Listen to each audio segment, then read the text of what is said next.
മാനസികാരോഗ്യമാണ് ഏറ്റവും പ്രധാനം. ഇന്ന് ആളുകളെല്ലാം അമിത സമ്മർദ്ദം അനുഭവിക്കുന്നവരാണെന്നും തന്റെ ഇന്റർവ്യൂകൾ കണ്ടവർ അവർക്കത് സ്ട്രെസ് റിലീഫാണ് നൽകുന്നതെന്ന് പറഞ്ഞപ്പോൾ അത്ഭുതമാണ് തോന്നുന്നതെന്നുമാണ് ധ്യാൻ ശ്രീനിവാസൻ പറയുന്നത്. തന്റെ പുതിയ സിനിമയായ ഡിറ്റക്റ്റീവ് ഉജ്ജ്വലന്റെ പ്രമോഷന്റെ ഭാഗമായി പേളിമാണി ഷോയിൽ സംസാരിക്കുകയായിരുന്നു അദ്ദേഹം. ടോക്സിക്കായ വർക്ക് കൾച്ചറാണ് ഇപ്പോൾ ഉള്ളത്. എത്രയോ പേർ കൗൺസിലിങ്ങിനും തെറാപ്പിക്കും പോകുന്നു.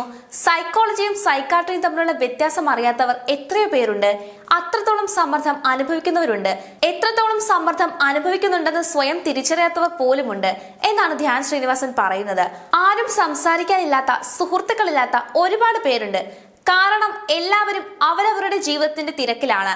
അതുകൊണ്ട് തന്നെ സൈക്കോളജിസ്റ്റുകളുമായി സഹകരിച്ചുകൊണ്ട് മാനസികാരോഗ്യ കേന്ദ്രത്തിനായി ഒരു ആപ്പോ ഒരു കൺസൾട്ടൻസിയോ തുടങ്ങാൻ, അങ്ങനെ ഒരു സ്റ്റാർട്ടപ്പ് തുടങ്ങാൻ ഞാനും ആളുകളുമായി സംസാരിച്ചു തുടങ്ങിയിട്ടുണ്ട്. എനിക്കത് ചെയ്യണമെന്ന് ഞാൻ കാര്യമായി ചിന്തിക്കുകയും ആലോചിക്കുകയും ചെയ്യുന്നുണ്ടെന്നാണ് ധ്യാൻ ശ്രീനിവാസൻ പറയുന്നത്.